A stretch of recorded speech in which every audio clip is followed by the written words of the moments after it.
paz do Senhor Jesus. Eu queria falar sobre duas formas ou duas maneiras com que um ser humano pode ser atacado pelo mundo espiritual maligno, mais precisamente.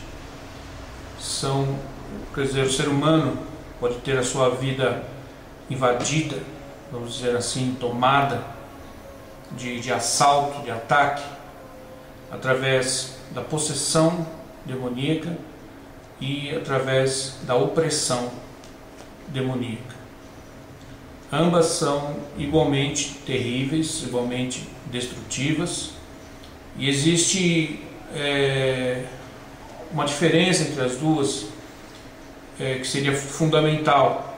No entanto, o poder destrutivo das duas é semelhante. O mal que ela causa ao ser humano, o mal que essas duas formas causam ao ser humano, são igualmente terríveis. Eu queria falar primeiro sobre a possessão. Eu queria ler o texto que está em Marcos capítulo 5, a partir do verso 1. Ali o trecho que fala do endemoniado gadareno. E chegaram a outra banda do mar, na província dos Gadarenos.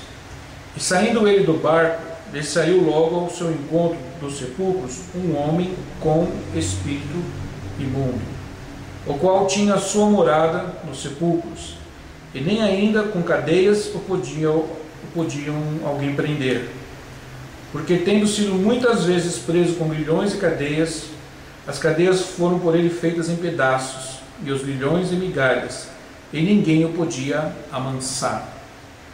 E andava sempre de dia e de noite, clamando pelos montes e pelos sepulcros, e ferindo-se com pedras. E quando viu Jesus ao longe, correu e adorou-o. E clamando com grande voz, disse: Que tenho eu contigo, Jesus, Filho do Deus Altíssimo? Conjuro-te por Deus que não me atormentes. Porque este Jesus lhe dizia: Sai deste homem, espírito imundo. E perguntou-lhe: Qual é o teu nome? Ele respondeu dizendo: Legião é o meu nome, porque somos muitos. E rogava-lhe muito que os não enviasse para fora daquela província. E andava ali pastando no monte uma grande manada de porcos. E todos aqueles demônios lhe rogaram, dizendo: Manda-nos para aqueles porcos, para que entremos neles. E Jesus logo lhe permitiu. E saindo aqueles espíritos imundos, entraram nos porcos, e a manada se precipitou por um despenhadeiro no mar. Eram quase 2.000, e afogaram-se no mar. Aqui nós temos um exemplo de possessão. E a possessão tem em si mesma algumas características diferentes da opressão, que nós vamos falar em seguida, adiante. Jesus estava aqui peregrinando pela terra de Israel, cumprindo seu ministério terreno, e ele chegou a uma província, chamada província dos Gadarenos. E logo que ele chegou naquele lugar, lhe saiu ao encontro um homem que era possuído, que estava com espírito imundo dentro de si. Então essa é a primeira característica. O espírito imundo, o demônio, está dentro da pessoa. O agir dele, a operação dele se dá de dentro da pessoa. Ele passa então a usar aquela pessoa como se fosse um marionete, como se fosse um boneco, e a agir e a interagir, falar, tocar através daquela pessoa. Isso é um sinal de possessão. E aquele endemoniado tinha sua morada nos sepulcros. Então a pessoa possuída por demônios, ela muitas vezes ela busca lugares mórbidos, como cemitérios. Ela não faz visitas em cemitérios, mas ela pode muitas vezes morar em lugares assim. Muitas vezes pessoas possuídas por demônios, elas saem de casa e vão morar em lugares que a gente poderia chamar de horríveis, né? Desagradáveis para o ser humano.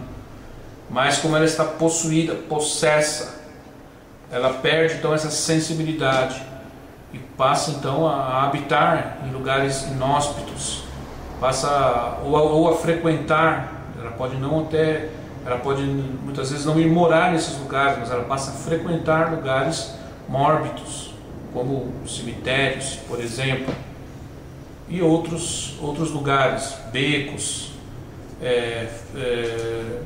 lugares escuros, lugares desabitados, casas abandonadas, lugares onde o ser humano normal, em sã consciência, evitaria estar. Então a pessoa endemoniada muitas vezes foge para esses lugares, ou para morar, ou para visitar. E nem ainda com cadeias podia alguém o prender. Geralmente a pessoa possuída por demônios adquire uma força física fora do comum, fora do normal. E este endemoniado aqui de Gadar, as pessoas não conseguiam dominá-lo. Ele chegava a quebrar cadeias de ferro, a despedaçar grilhões, e ninguém o podia amansar, vamos dizer assim, aqui como diz a palavra, obviamente. Então era uma pessoa tomada de fúria, uma fúria impressionante, muito grande. Isto é um sinal de possessão demoníaca. Então a pessoa tem um espírito dentro de si que interage, que age através dela. É uma pessoa que geralmente busca lugares mórbidos, lugares desagradáveis para o ser humano em sã consciência. A pessoa adquire um poder sobrenatural, nesse caso aqui, força. Outros podem adquirir outros poderes, como a premonição, por exemplo, o poder de projetar-se fora do corpo. São sinais claros de possessão, mediunidade, adivinhação. São poderes dados ou colocados por demônios que agem dentro daquela pessoa.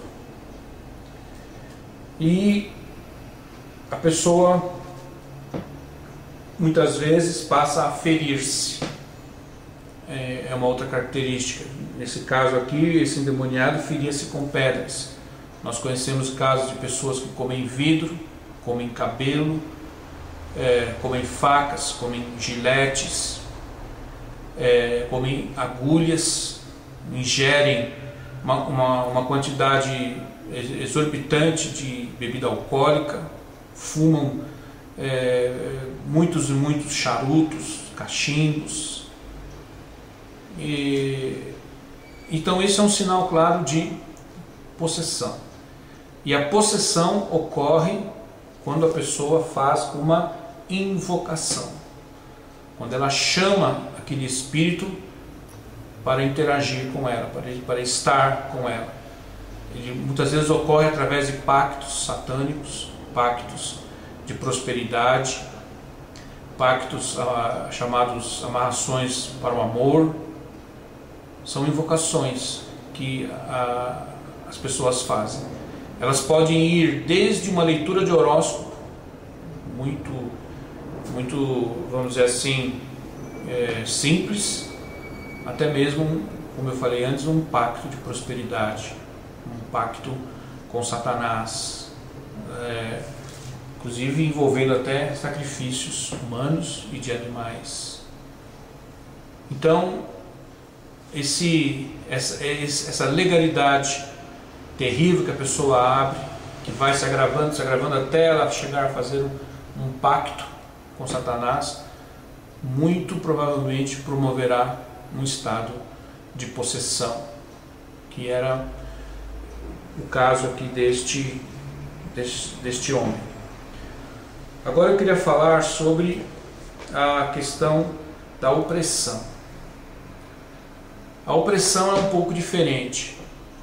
Existe uma amenização em relação à possessão, mas a opressão também é igualmente destrutiva. Ela pode realmente levar uma pessoa à loucura. Ao contrário da possessão, a opressão é um ataque de fora para dentro.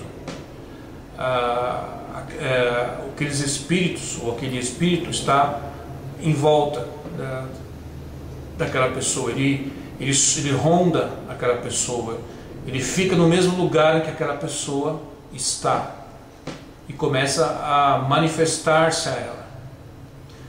Foi o que aconteceu, por exemplo, aqui, tomando um exemplo bíblico, com o rei Saul. Eu queria ler aqui o livro de 1 Samuel, capítulo 16, a partir do verso 14.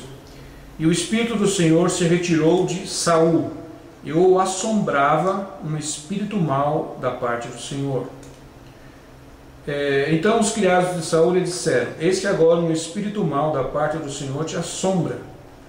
Diga, pois, nosso Senhor a seus servos que estão em tua presença, que busquem um homem que saiba tocar a harpa.